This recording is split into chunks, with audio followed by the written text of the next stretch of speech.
নমস্কার বন্ধুরা, welcome back to my channel Champa Rannaghar. আজ আমি আপনাদের সঙ্গে শেয়ার করব যুক্তি ফুল দিয়ে দুর্দান্ত স্বাদের চচ্চড়ির রেসিপি। তার জন্য এখানে আলু নিয়েছি কাঁচকলা, সজনে ডাঁটা আর রাঙা আলু, আর নিয়েছি এখানে যুক্তি ফুল। এই সবজি দিয়েই কিন্তু আমি আজকের যুক্তি ফুলের চচ্চড়ি তৈরি করে দেখাবো। যুক্তি ফুলগুলোকে প্রথমে দেখুন এইভাবে পরিষ্কার করে নিতে হবে, শক্ত অংশটাকে ফেলে দিতে হবে আর এইভাবে একটু কেটে নিতে হবে দেখুন।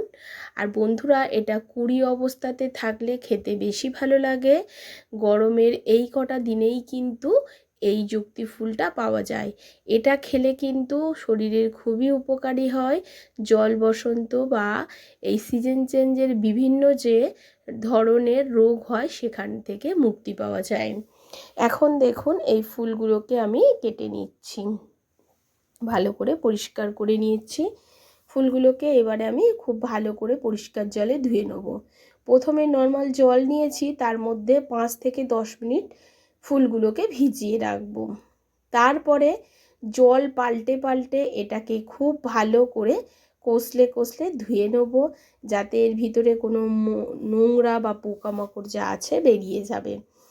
প্রায় 10 মিনিট পরে আমি ফিরে এসেছি আর খুব ভালো করে 2 থেকে 3 বার জল পাল্টে আমি ধুয়েও নিয়েছি। দেখুন বন্ধুরা, এইভাবেই যুক্তি ফুলগুলোকে পরিষ্কার করে নিতে হবে। আর যুক্তি ফুলের এই চচ্চড়ি দুপুরের প্রথম পাতে কিন্তু জাস্ট জমে যাবে, খেতে অসাধারণ লাগে। যারা খেতে চায় না একবার এইভাবে চচ্চড়িটা বানিয়ে খেয়ে দেখবেন, শুক্তোকেও হার মানাবে। এখন কড়াতে তেল দিয়ে দিয়েছি, অল্প পরিমাণে তেল দিয়েছি। প্রথমে এই যুক্তি ফুলগুলোকে আমি ভেজে নেব। এই ফুলগুলোকে ভেজে রান্না করতে হবে, তাহলে কিন্তু খেতে ভীষণ টেস্টি লাগবে। কোনো রকম লবণ বা হলুদ এই সময় আমি ব্যবহার করব না। লো ফ্লেমে আস্তে আস্তে এগুলোকে একটু ভাজা করে নিতে হবে। মাথায় রাখবেন, একটু হাতে সময় নিয়ে ফুলগুলোকে ভেজে নিতে হবে, যাতে পুড়ে লেগে বা ধরে না যায় কড়াতে। আপনারা এই যুক্তি ফুলটাকে কি ফুল বলেন অবশ্যই জানাবেন, আর এটা আপনারা কোনো দিন খেয়েছেন কি না সেটাও জানাবেন। এটাকে অনেকে তেতো ফুলও বলে থাকে। এখন কথা বলতে বলতে দেখুন যুক্তি ফুলটা বেশ ভাজা হয়ে গেছে। এর থেকে আর বেশি ভাজবো না, হালকা লালচে কালার এসে আর একদম ঝরঝরে ভাজা হয়েছে। যুক্তি ফুলটাকে তুলে নিয়েছি কড়া থেকে, আবারও একটু তেল দিয়ে দিলাম। তেলের মধ্যে দিয়ে দেব 5 ফোড়ন। আর আজকের রান্নাতে খুব কম তেল মশলাই ব্যবহার করব বন্ধুরা। মশলা নামাত্র মানে দেবই না বললেই চলে। 5 ফোড়ন, তেজপাতা, শুকনো লঙ্কাটাকে প্রথমে ফোড়নে খুব ভালো করে একটু ভেজে নিলাম।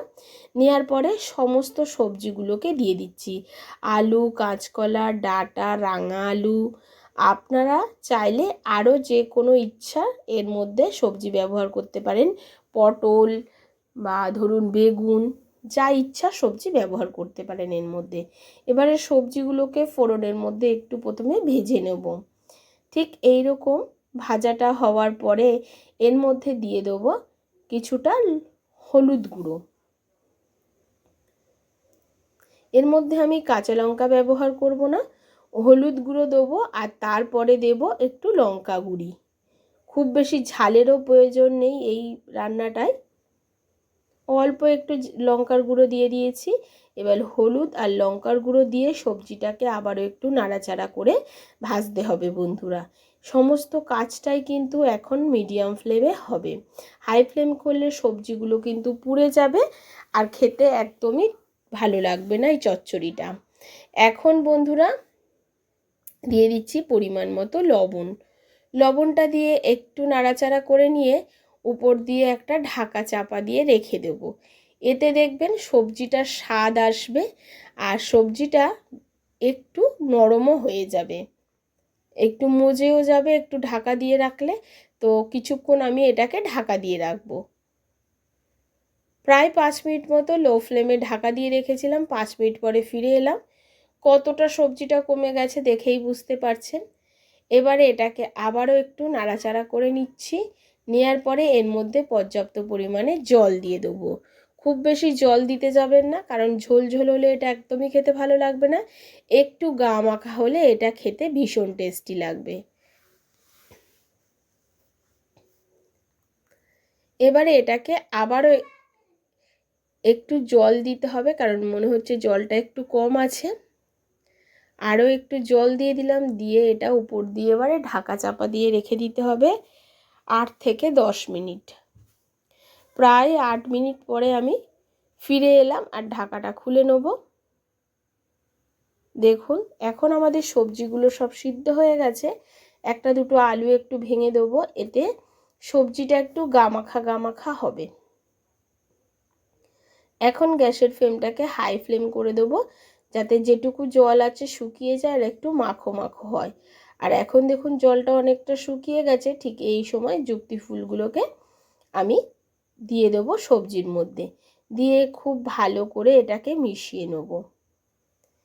একদম এইরকম মাখো মাখো রান্না হবে বন্ধুরা, তবেই কিন্তু এটা খেতে ভীষণ টেস্টি লাগবে। আপনারা চাইলে এর মধ্যে একটু বড়িও দিতে পারেন, যেমন শুক্তোতে বড়ি দেন ঠিক তেমন এতেও বড়ি দিতে পারেন।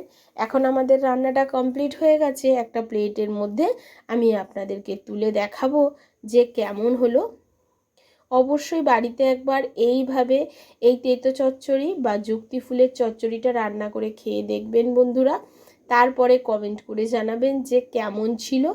আশা করছি আমার আজকের এই যুক্তি ফুলের চচ্চড়ির রেসিপি আপনাদের ভালো লেগেছে। যদি ভালো লাগে অবশ্যই একটা লাইক করবেন, শেয়ার করবেন আর কমেন্ট করে জানাতে ভুলবেন না আপনারা কোথা থেকে আমার ভিডিওটি দেখছেন।